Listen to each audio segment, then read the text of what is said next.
You may have seen the headlines recently about George Strait mourning the death of a dear friend and also reflecting on his own career and how long he will actually be able to continue performing live. On May 9th, 2025, country music said goodbye to a legend. Johnny Rodriguez was 73 years old. His passing was announced by his 27-year-old daughter, Aubrey Rodriguez, who currently lives in Nashville and works as an accounting assistant at Starstruck Entertainment. She wrote a post on Facebook and Instagram announcing his death that said, "It is with profound sadness and heavy hearts that we announce the passing of our beloved Johnny Rodriguez, who left us peacefully on May 9th, surrounded by family." Dad was not only a legendary musician whose artistry touched millions around the world, but also a deeply loved husband, father, uncle, and brother whose warmth, humor, and compassion shaped the lives of all who knew him.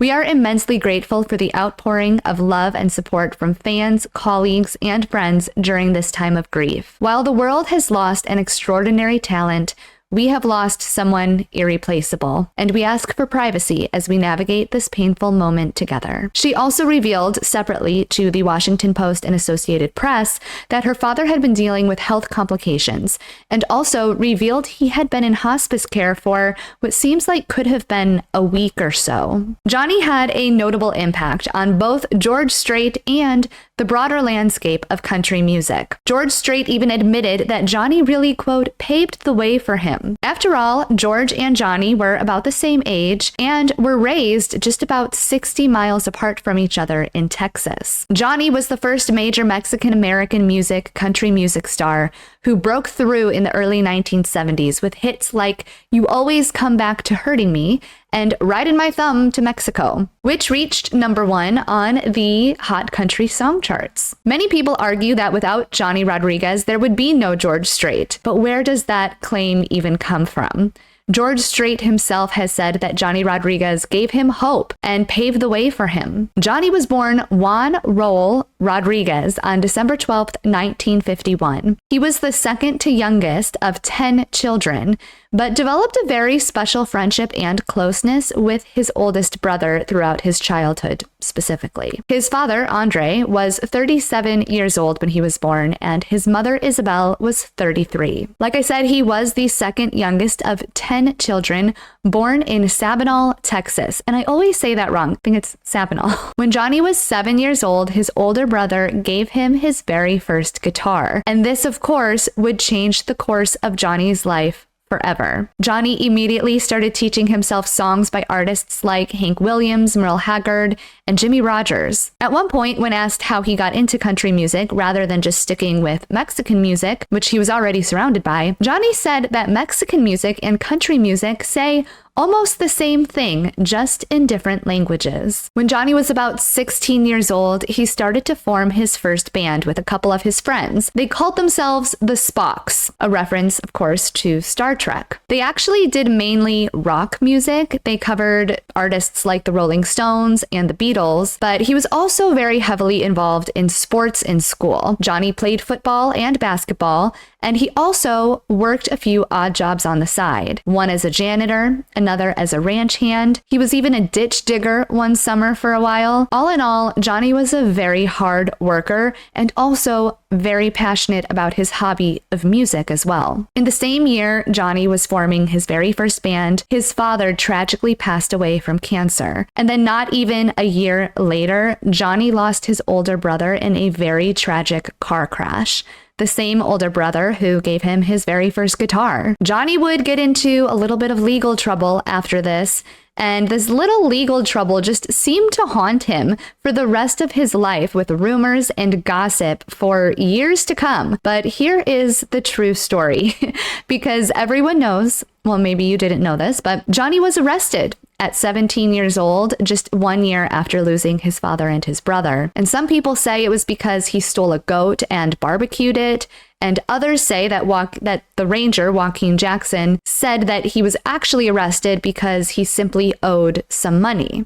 So what is it? What's the truth? In Johnny's own words, he says he and his friends were at a state park that he would frequent often. They were drinking and partying, and eventually, like boys do, after a night of fun, they got very hungry. He says nobody had any money, so they decided to steal some goats, plural, goats. And of course, they had the intention of barbecuing them, but according to him, they never got the chance to barbecue and eat them because they got caught. Johnny says that he decided to take the blame for all of his friends. He just kind of spoke up and said, you know what, it was my idea. I was sort of the ringleader, just I'll take the blame for this. Now, according to the ranger who found Johnny and took him into custody, he had pulled into the park entrance and saw Johnny and another guy passed out. He said it was about 3 a.m. and I guess this ranger just kind of thought, dumb kids, I don't know, and just kind of kept going on his way. But then when the kids woke up and started finding these goats, that's when the ranger caught them and brought Johnny into custody. And I should also mention that there were 3 goats. They, quote, rustled up. So that's kind of a lot of work for someone who's been drinking all night. The ranger who caught them, by the way, his name was Joaquin Jackson. Johnny said he did not know that this was a felony at the time, that he took the blame for his friends. But once he was arrested, he realized that stealing goats, not barbecuing them, but stealing them, was a felony. There were certain charges for stealing goats that were not felony charges, but there was a certain degree of charge that was a felony that pertained to stealing goats. So I guess he fell within the realm of this felony charge, which meant that he was looking at 3 to 7 years in prison, which goes against what a lot of Google searches say. If you Google Johnny Rodriguez and arrest, it says he was arrested for a minor offense, but he was actually arrested for a felony charge for stealing these goats, plural, according to Johnny himself. But then Texas Ranger Joaquin Jackson, the same one who brought him in, heard him singing around the prison and absolutely loved his voice. He saw all of this potential in this young 17-year-old boy and thought it was just really wrong for him to potentially spend 3 to 5 years of his prime, from age 17 to his early 20s, to spend that behind bars for doing something that, by the way, was not unheard of. Barbecuing goat was actually very common in the 60s and 70s, especially amongst the Mexican cultures in Texas. But like I said, barbecuing the goat wasn't specifically the charge he was facing. It was the stealing of the goats that was the real problem. But regardless, Joaquin thought that it would really be a shame for him to spend that much time in prison that young. So this 28-year-old Texas Ranger, Joaquin, goes up to the sheriff who was responsible for pursuing these sentences against Johnny. And according to Johnny, after this ranger spoke to the sheriff, they decided to let him off on probation instead. Now, Joaquin also really wanted to help Johnny. He knew he had lost his father and his older brother, and Joaquin knew all too well, as of course a Texas Ranger does, how kids can turn to a life of crime, especially if they are lacking good direction from a father figure or an older brother type figure. So Joaquin helped Johnny get a job. The job was singing and performing at the same place where they filmed the Alamo movie in Alamo Village in Brackettville, Texas. Alamo Village was huge. It had been built in 1957 by a rancher and movie promoter named James Shahan, aka Happy Shahan. And Alamo Village was specifically built for the John Wayne film, The Alamo. Singing at the Alamo Village wasn't the only type of performing Johnny was doing while working there. He would also perform in gunfighting skits and just kind of like old Western scenarios like that for anyone coming to see Alamo Village and have that full like Western experience. One night in 1971, 20-year-old Johnny was performing at the Alamo when, as we call it here on Roots, divine music intervention struck. 2 men entered the Alamo, Tom T. Hall and Bobby Bear. Tom would have been 35 years old at the time, and he had been on the music scene as a songwriter for a while. His name might not sound immediately familiar to some of you, especially if you are a younger viewer, but many of his songs were recorded by acts like Johnny Cash, George Jones, Loretta Lynn, and Alan Jackson, just to name a few. And Bobby had already been a musician for a number of years and loved Tom's songwriting style. One of Bobby and Tom's earliest collaborations together was in 1969 with the hit The Lincoln Park Inn. That song reached number 4 on the Billboard Hot Country Singles chart.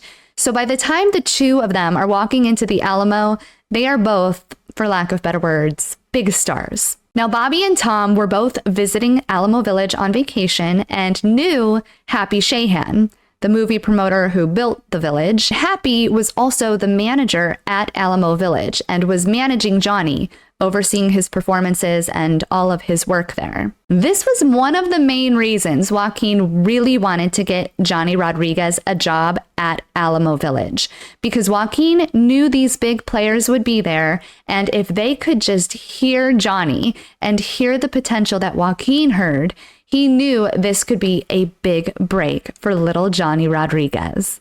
And sure enough, Tom and Bobby hear Johnny singing and immediately offered him a job up in Nashville. I also just have to interject and mention that Johnny also met another very important person here at Alamo Village in 1970. He met a woman named Linda Diane Patterson. Linda was working as a flight attendant for Southern Airways, but we'll just pocket this little meeting for a while because for the next few years, Johnny and Linda were friends with benefits, courting each other, if you will. But he actually met Linda here at Alamo Village during this time frame. Now, Johnny, of course, said yes to Tom's offer to play in his band in Nashville. Johnny only had about $15 when he moved to Nashville, so he stayed with another band member in his house for a while until he could save up enough money to get an apartment. But this wasn't the only divine music intervention moment for Johnny. Oh no, it was about to strike again. A few months after being in Nashville and working with Tom had to run a little errand one day. Tom had to go to the airport to pick up one of his guitars that the airline had lost the day before. So it was sort of one of those errands that's just serendipitous that you have to do it in the first place, and one of those errands that was not a typical day for Tom or for Johnny. Tom asked Johnny if he wanted to run this errand with him and go to the airport with him to get the guitar. And Johnny said sure, he had nothing better to do. On the way to the airport, Tom looks at Johnny and says, let's just stop by this record store really quick. Murphy Records. Just stop there for a minute and, there's this guy, Jerry Kennedy, who works there. We'll just go say hi for a second. So they stop, and while they are in the record store, there is another producer named Roy Day. Roy Day happened to just be in the record store at the same time that they showed up to say hi to Jerry. And Tom and Jerry were talking to each other and turned to Johnny at one point and said, "Do you know who's in that room next door?" Johnny said, "No." They said, "That's Roy Day." And Jerry said, "You should go in and sing a couple of songs for him." Now, keep in mind, Johnny had only been in Nashville for a couple of months, not very long at all. He wasn't even writing songs yet. So he mainly just went in and sang a few ditties of old traditional songs that he grew up listening to. And wouldn't you know it, Roy loved him and signed him to Mercury Records. Through Mercury, Johnny released his first single in 1972, Pass Me By, which was written by Tom T. Hall's brother, H.B. Hall, and produced by, drumroll please, Jerry Kennedy, the same guy who was in the record store. Actually, it was produced by Jerry Kennedy and Roy Day. So both of them from Murphy's Record, from that fateful day at Murphy's Record. Tom and his brother were also really encouraging Johnny to begin writing his own music during this time. And it was early in Johnny's career here when he is playing guitar for Tom T. Hall, when he meets someone who would have a very profound impact on his songwriting career. And that person was none other than Willie Nelson. Apparently, Willie gave him some advice in this meeting and told Johnny all he needed to do to be a good songwriter was be honest and make it rhyme. For the next year or so, Johnny worked on his songwriting skills, and lucky for him, it paid off quickly. His first #1 hit on the US country chart ended up being a song he co-wrote with Tom called You Always Come Back to Hurting Me. In the first 3 years of Johnny's career, he had a whopping 14 top 40 country hits, including 6 #1 hits and 11 top 10 hits. In 1976, he married that flight attendant that he met at Alamo Village a few years prior, Linda. The ceremonies were held at Brentwood United Methodist Church. The ceremony was followed by a reception at the home of Tom T. Hall. The marriage would be short-lived, though, and would be dissolved completely by the year 1979, just about 3 years. I think this very first divorce for Johnny hit him really hard romantically, like in the romance department, because he did not remarry for another 19 years.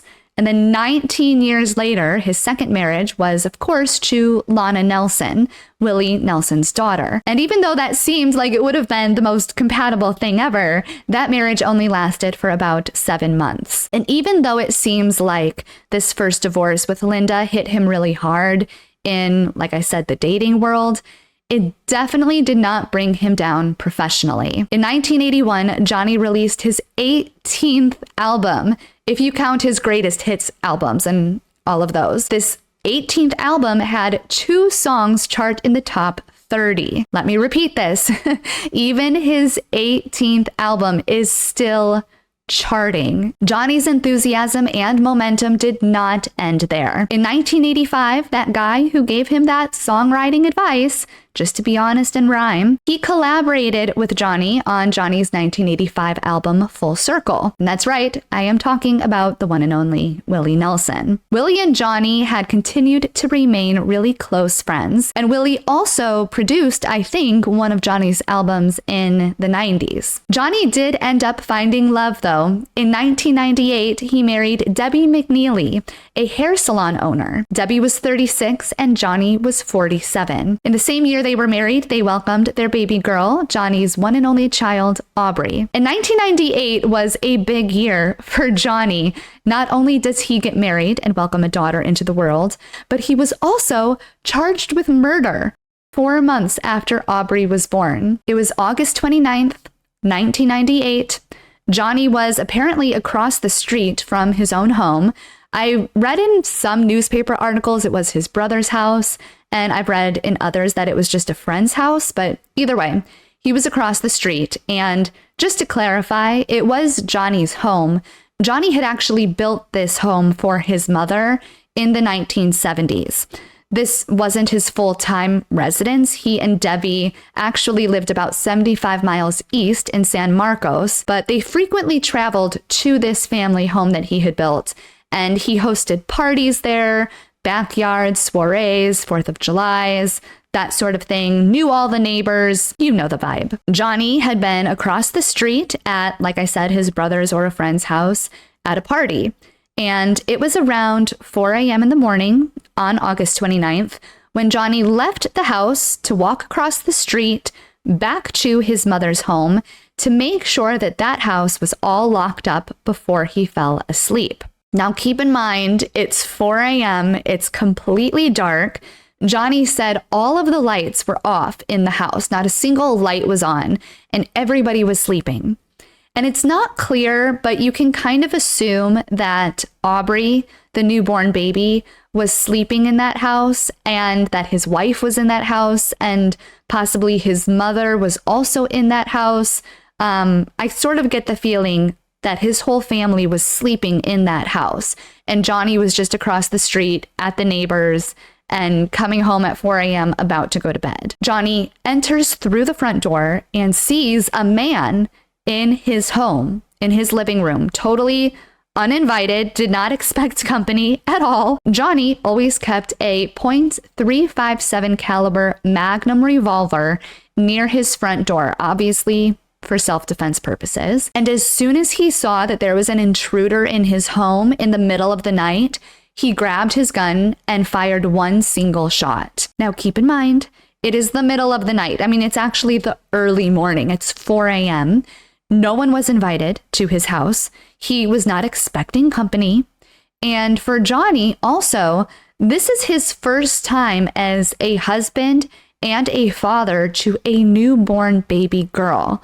So he has all of the protective instincts to protect his wife and his newborn daughter, and I'm assuming his mother, who was in the house too. He hears these noises, sees a man in his home, assumes it's a burglar, and shoots. As soon as he shot him, he called 911 to report the incident. After calling 911, he went up to the burglar and realized he knew this person. This person was an unemployed laborer he had met a few months prior named Israel Borrego. Israel later died at the hospital, that one shot to the abdomen proving fatal. The murder charge led Johnny to court, where his fate was in the hands of a grand jury. Some people worried that because Johnny did know Israel, there would be some speculation that the murder was intentional and there was some kind of underlying motive. But everyone who knew the two of them knew that Johnny had just rubbed elbows with Israel now and again because they shared mutual networks. And Israel had just attended a few parties and gatherings at Johnny's house, but there was no other connection there. And it's also still weird that Israel was in his house at 4 a.m. anyway. It did not sound at all like Israel had been invited to the party across the street or had been across the street at all. He wasn't invited over to Johnny's house, had no reason to be there. So it's very possible Israel was there to do harm, whether it was physical harm that he wanted to do to his wife or his baby, or maybe he just wanted to steal from the family. After all, I think if he had been welcomed in the home or invited over with a good intent of being there, Israel would have turned the lights on. He would have been sitting in the room like a normal person with a light on at 4 a.m. He wouldn't have been lurking in the shadows and in the dark. And everyone at the party across the street said that the house was completely dark. Now, Israel's cousin insisted Israel had no bad intentions being there, but all he could really say was that Johnny and Israel would drink together sometimes.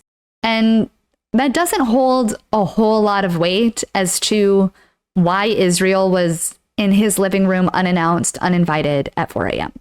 So that statement didn't go very far in court. Plus, according to Johnny's lawyer, Alan Brown, Johnny had a problem with burglars, especially in that house, in that neighborhood. And in addition to having previous issues with break-ins, Johnny and his wife allegedly told Israel several times that summer, "Stop entering our house uninvited." I guess this wasn't the first time Israel had just let himself in. So just a tip for everyone out there, if you're entering a house uninvited and you know the people who live there have had issues with burglars and are asking you to stop entering uninvited, you might just want to stop. And you definitely do not want to be there at 4 a.m. in the pitch darkness uninvited. Johnny was released on bail of $50,000. A bail that had been reduced from $250,000 originally. The court proceedings took place in about September or October of 1998 of that same year, so just a few months later, and it only took the jury 2 hours to deliberate that Johnny Rodriguez was 100% not guilty, 100% acting on self-defense. Johnny didn't say much about the whole incident except that he was very sorry it even happened. I think it was just so obvious to everyone in America, and obviously to the jury, to only take 2 hours to deliberate not guilty.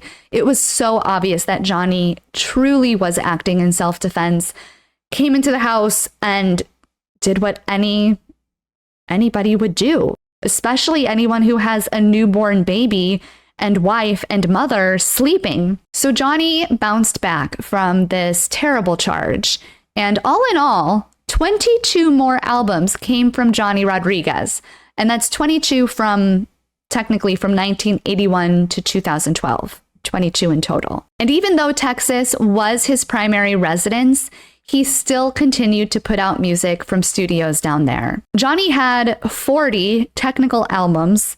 26 of those were the official studio album releases, but including like his greatest hit albums, his top hits, his hits. I think there were 40 in total, which is not a small number. Not only did Johnny ignite this fire within the existing country music fans with his music, he also drew a very large number of Hispanics into the country music scene, obviously being Hispanic himself, but his music also had this Mexican flair to it that made his songs so unique and made them something you just couldn't listen to without wanting to get up and dance. It was abundantly clear that Johnny absolutely loved this life, and that spark for life came through in all of his songs. Out of those 26 studio albums, he had 45 charting singles. Well, I complimented his tie. Yeah.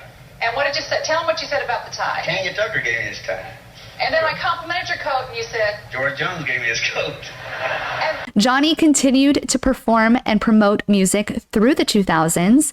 And I'll be honest, I don't think I have ever seen him without a smile on his face and a spark in his eye. He brought a new life to country music that didn't exist before and gave someone like George Strait the confidence and knowledge on how to navigate the world of country music as just a good old boy from Texas. Johnny Rodriguez was actually brought up on stage at the Watermelon Jubilee on June 22nd, 2024. It was one of his last appearances. Johnny surprised the whole crowd and powerfully belted out, "This is where the cowboy rides away." This is where the cowboy rides away.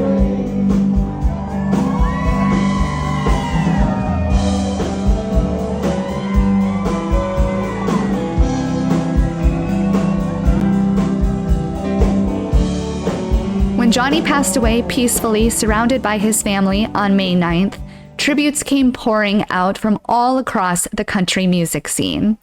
George Strait's official statement read, quote, "Norma and I are so sad about Johnny's passing. He was an inspiration to me from the beginning. Being from South Texas myself, it gave me so much hope knowing that he had become such a huge success, that maybe there was hope for a guy like me. What a great talent he was. God bless his family, friends, and fans. You'll be missed, amigo. Signed, G.S." Like I mentioned earlier in the episode, Johnny's daughter Aubrey has followed in her father's footsteps. Even though she works a corporate job at Starstruck, she is pursuing a career in music as well. Like I said, she lives here in Nashville, Tennessee, and just released her version of Pass Me By in honor of her father. The music video that she put together for her rendition of this song is so hauntingly beautiful. I will put the link to the full YouTube video in the description down below, but I do have to warn you, you will not be able to watch it without crying your eyes out.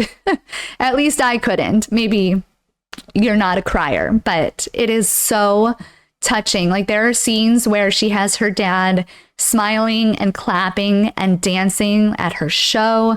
It's so touching. You can also follow her on Instagram at Aubrey Ray. That's AUBRY.RAE.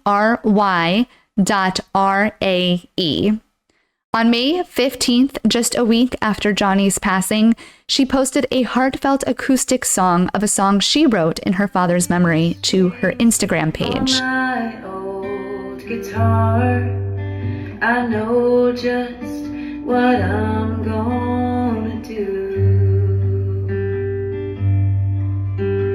I'm gonna sit down and write me a song, and I'm gonna sing it to you. I realize now, after all those hard times, and Lord knows we've had us a few, together forever, wherever we are. I couldn't be me without you.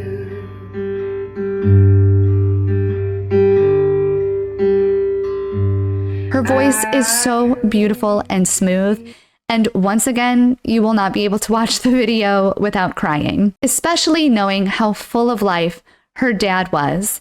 And to see him living through her is the most beautiful thing. If you like this type of content, please don't forget to hit the thumbs up button and subscribe to the channel. And you also have the option to give the channel a super thanks. A super thanks is a button at the bottom of the play bar that allows you to donate any amount of money that you would like to the channel. And I also joke that you can directly help with the research of these videos by buying me a coffee. I'll put the buy me a coffee link in the description down below as well. And I joke that that directly helps with the research because it caffeinates me. So whichever way you would like to contribute to the channel, I would be forever grateful. Your donations help improve the quality and the research of the videos and also go towards all of the subscriptions that I pay for the continued production of the show. And of course, I will see you on the next Roots Rockumentary. Hungry for the road all my life, thirsty for adventure all my youth, chasing all my freedoms down Liberty Avenue.